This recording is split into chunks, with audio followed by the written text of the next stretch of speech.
Transformers Rise of the Beast just gave us one of the best reveals ever, and it could possibly confirm that another character is coming. Now, Rise of the Beast, in my opinion, was definitely a good movie.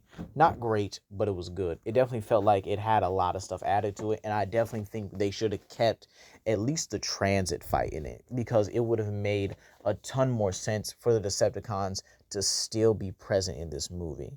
And I actually think the Decepticons should have been in this movie, because I do think that the Autobots and Decepticons should have fought, and then the Terragons come in proving themselves to be the bigger big bad. But as you guys can see here, we're here to talk about Rampage. Now, why is Rampage here?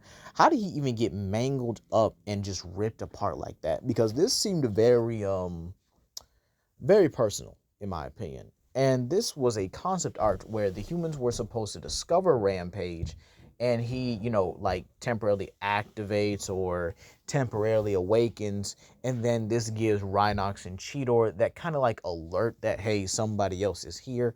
And then they go and chase the humans. Now, in my opinion, this seems very personal for Rhinox and Cheetor. It seems a little too personal, because in all honesty, there's only one person I actually think would leave Rampage in that kind of condition. And obviously, you guys know who I'm talking about. The man, the myth, the legend. The dude that definitely needs to be in the Rise of the Beast sequel, Depthcharge. Because considering Rampage and Depthcharge relationship, there is only one.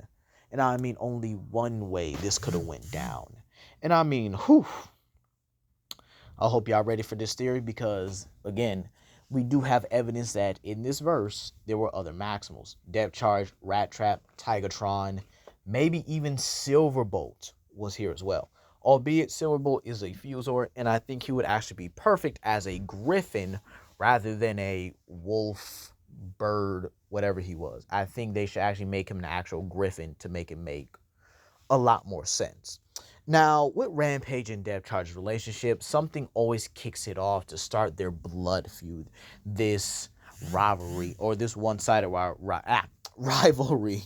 But here's what I think happened, right? So after Optimus Primal, Rhinox, Cheetor, and Airazor left Ape-Link to confront Scourge, and while that conversation was happening, they actually board the ship, or they at least get to the area where the ship was, and they meet Tigatron, Rat Trap, and Depthcharge. Depthcharge says, tongue. Depthcharge says the ship is ready to go. All right. Depthcharge, being the best pilot there, is the one that pilots the ship, while Airazor and the others look on as Ape-Link, fights and gets easily dealt with by Scourge, unfortunately. Now, there is possible that there was another Maximal on this ship that possibly could have been Leo Convoy, or maybe their Beast Wars version of Grimlock, or maybe it was Dinobot. However, I do think Dinobot was on Earth with the rest of the Predacons, and here's why. They crash land on prehistoric Earth to where they meet the Predacons. Now, the Predacons can be led by Megatron, Predaking, which I would actually personally like to see here. But I do think they were led by the Predacons, who were the original Cybertronian inhabitants on Earth. The Predacons would actually be enslaving humanity, and after a while, it wouldn't sit well with some of the Maximals, as they see it as dishonorable, and they see it as kind of heartless even to leave any species bound in chains, as they do embody the Autobots' belief that freedom is the right of all sentient beings. This means that the Maximals, after a while of considering, see humanity as something worth fighting for. And this is where I would say Optimus Primal takes it upon himself and actually goes and engages with the Predacons. He asks them to release them kindly, trying not to start a war, but eventually war is where everything leads. I do think there is a peace treaty between the two, or this non-aggression pact, because they both sustain losses on both sides. I do think that Beast War Megatron in this one probably cares enough about his troops not to attack the Maximals anymore, because it's too taxing. They're losing soldiers. And even after a while, Megatron does care about his soldiers enough to where he's actually upset about losing them most of the time. So the Beast Wars will carry on until this non-aggression pact is signed, or, in my opinion, until Scourge arrives. I do think Scourge may have popped up a little bit and actually confiscated Scorponok from the from the Predacons. Now, how did Depthcharge and Rampage start their feud? I think that Depthcharge would have bonded with one of the humans there, and Rampage would have killed them out of spite, seeing them as, again, insignificant little, weaklings or fleshlings to be disposed of whenever they're done. So again, this would happen, and this would cause Depthcharge to have a blood feud with Rampage. Every battle that they engage with each other would be just the two of them going at each other, even against Optimus Primal's orders. Rampage would get the upper hand in a few, but Depthcharge would get the upper hand in a few. However, a final climactic battle between them would see Depthcharge and Rampage go at it. However, Depthcharge gets the upper hand and tackles Rampage into this abyss, causing Rampage to take a lot of damage. Meanwhile, Depthcharge would be somewhat fine due to him using his armored wings to basically cushion his fall. This is where we actually see Rampage start tearing. Oh, my bad. I meant to say Depthcharge start tearing apart Rampage with utter and minimal difficulty. And this is where I would also have Dinobot and Skullcruncher. They would actually be Predacons turned Maximals. Skullcruncher, due to the fact that he is canon to the Rise of the Beast lore and he is able to combine with Optimus Primal, and it would be weird if he wasn't a Predacon at first, that be converted to a Maximal. This is where we also see Dinobot kind of go through his development through that entire movie, and he will become a Maximal as well.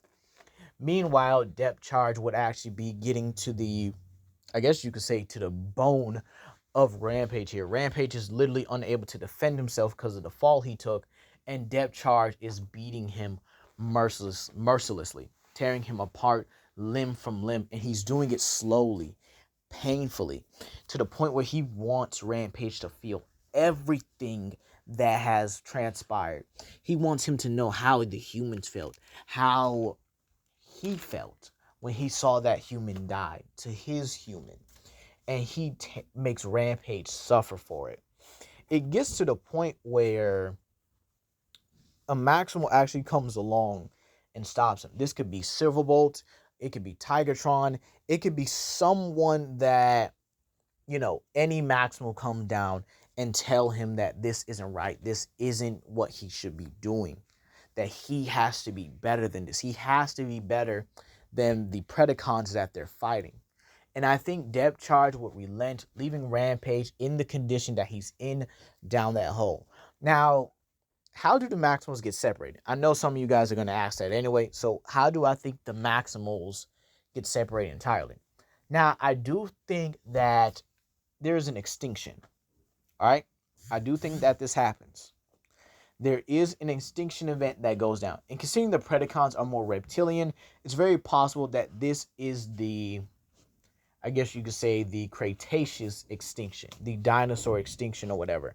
And through those events, the Maximals become separated, with Airazor being on, Airazor leading Depthcharge, Tigertron, and Rat Trap, while Optimus Primal is able to get Cheetor and Rhinox out. Now, I do think a Maximal does die here, and I would probably say it is Silverbolt. Now, you might say, well, what about Skullcruncher and Dinobot? I think Skullcruncher and Dinobot are also probably with Airazor as well. And then we would get the events of Rise of the Beast. However, Airazor is the only Maximal that's functional at this moment. The others are in a beaten up and worn out stasis lock. And I think that's where I would honestly have it, where they would actually be beaten and worn out in a active stasis lock.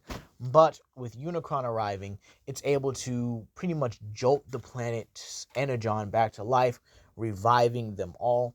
And then we would probably see them in the sequel. I actually hope we do see these guys in a sequel where they're able to fight alongside their rest of the Maximal cohorts and none of them die. This time, I'll actually do want an Autobot to die to actually make it fair. But yeah, sure, Bumblebee died, but he came back to life, which isn't fair. In my honest opinion, it isn't fair because the Maximals had lost 2 members while the Autobots had lost none during this entire movie. I actually think that's really unfair. But anyway, that's what I think was going to happen. And that's why I think Depthcharge is coming to the Rise of the Beast, or at least to the knightverse. But let me know what you guys think down below. Please comment, like, and subscribe, and share with your friends. This is Legendary Grimlock, and I hope you all have a blessed day. Peace.